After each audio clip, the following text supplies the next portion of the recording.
Sir क्या नाम है आप और किस पद पर कर रहे थे आप? मैं धीरेन्द्र सिंह चौधरी, जिला कृषि अधिकारी अलीगढ़ हूँ इस समय। और वर्तमान में मैं किसान भाइयों से बताना चाहता हूँ कि जनपद में इस समय खरीफ की फसल चल रही है। धान की फसल, विशेषकर धान और बाजरा की फसल हमारे जनपद में मुख्य फसलें हैं।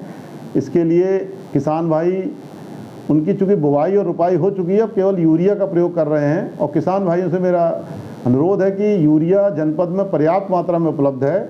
आज भी वर्तमान में 10,678 मीट्रिक टन यूरिया की उपलब्धता जनपद में है। किसान भाई किसी तरीके से परेशान न हो। और हम देख रहे हैं कि अब सभी क्रय केंद्रों पर हमारे बहुत आसानी से किसान भाई एक दो बैग अपनी खतौनी के आधार पर यूरिया क्रय कर रहे हैं। किसान भाइयों से मैं ज़रूर कहना चाहूँगा कि किसान भाई अपनी खतौनी में अंकन जो भूमि जोत है उसके आधार पर ही यूरिया क्रय करें। सभी दुकानदारों के पास हमारी एक रिकमेंडेशन हमने जारी कर रखी है कि 1 हेक्टेयर के लिए उसके कितना यूरिया, कितना DAP, कितना NPK की आवश्यकता है, उसी हिसाब से अपना क्रय करें और अपना खतौनी और आधार ले जाएं, जिससे कि पॉस मशीन में अंगूठा लगाकर वो खरीद सकें। एक और चीज़ ध्यान रखने वाली बात है कि किसी भी दुकानदार जिससे वो लेने जा रहे हैं, अपना अंगूठा लगाने के बाद पॉस मशीन से एक पर्ची निकलती है, उस पर्ची को ज़रूर ले लें किसान भाई दुकानदार से। उसमें देख भी लें कि जितना उन्होंने यूरिया ख़रीदा है किसान ने, दुकानदार ने उतना ही उसको खारिज किया है कि नहीं, ये तुरंत चेक कर लें। और मशीन का स्टॉक भी समय समय पर जांचते रहें कि कई किसान भाई ये सोचते हैं कि यूरिया नहीं है। कि सबसे पहले किसान दुकानदार अगर मना करता है तो उसकी स्टॉक की पर्ची भी निकलवा लें। और कोई ऐसी सूचना गलत देता है तो आप तत्काल हमें फ़ोन करें। हमने कंट्रोल रूम के नंबर भी जारी कर रखे हैं। मुझे व्यक्तिगत रूप से भी फ़ोन करें तो तुरंत समस्या का हम समाधान कराएंगे।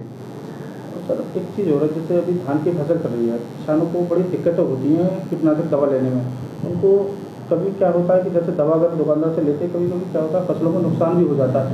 उसके बारे में आप फसलों में अगर ये वाली दवा लगाएं, उसके बारे में आप किस तरह का संदेश देना चाहते हैं किसानों को? कृषि विभाग के विकासखंड स्तर पर कृषि रक्षा इकाइयाँ हैं। वहाँ हमारे कृषि रक्षा के हमारे कर्मचारी हैं, सभी जगह उपलब्ध हैं। उनसे आप पूछ लें और उसी तरह से वो दवाइयाँ आप यदि वहाँ उपलब्ध है तो वहाँ से, अन्यथा अगर वहाँ उपलब्ध नहीं है तो बाहर से परचेज कर सकते हैं किसान भाई। और निश्चित ही सबसे महत्वपूर्ण बात यह है कि दवाइयाँ किसी रक्षा रसायन खरीदने के बाद दुकानदार से उसकी रसीद अवश्य प्राप्त करें, जिससे यदि कोई शिकायत होती है उस रसीद के आधार पर हम उसके कार्यवाही कर सकेंगे दुकानदार के खिलाफ। जनपद में हमने लगातार हम एक ऑनलाइन पोर्टल फर्टिलाइज़र का बना हुआ है, उसके माध्यम से हम लगातार मॉनिटरिंग कर रहे हैं। और जो अधिक परचेज कर रहे हैं, अधिक क्रय कर रहे हैं किसान भाई, और जो अनावश्यक रूप से किसान भाइयों को अधिक मात्रा में उर्वरकों का विक्रय कर रहे हैं, उन दुकानदारों के खिलाफ लगातार कार्रवाई कर रहे हैं हम। जुलाई के महीने में हमें ऐसे 10 दुकानदार मिले थे जिन्होंने अधिक उर्वरक विक्रय किया था, उनकी बिना खतौनी और ज़मीन देखे हो। उनमें से 9 के खिलाफ हमने उनका लाइसेंस निरस्त कर दिया जुलाई माह के थे।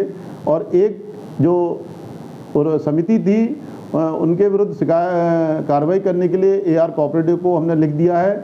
इसके अलावा हम लगातार ऑनलाइन मॉनिटरिंग भी कर रहे हैं। जो भी क्रय उर्वरक का होता है वो पोर्टल पे आ जाता है हमारे पास, और हमें दिखता है कि किसी दुकानदार ने अधिक विक्रय कर दिया है, उसने खरीदा, तत्काल हम उसको नोटिस जारी कर ये पूछते हैं कि इसकी खतौनी उपलब्ध कराएं, जिससे कि किस आधार पर आपने अधिक मात्रा में उसको उर्वरक क्रय किया है।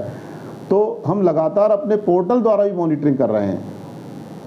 और 1 टन से अधिक जिन किसानों ने लिया है यूरिया या अन्य उर्वरक, उनकी लगातार हम जांच करा रहे हैं अपने स्टाफ के माध्यम से, सहकारिता विभाग, कृषि विभाग की टीमों के माध्यम से। यदि उसमें कोई गड़बड़ी मिलती है तो संबंधित दुकानदार के खिलाफ तत्काल कार्रवाई की जाएगी।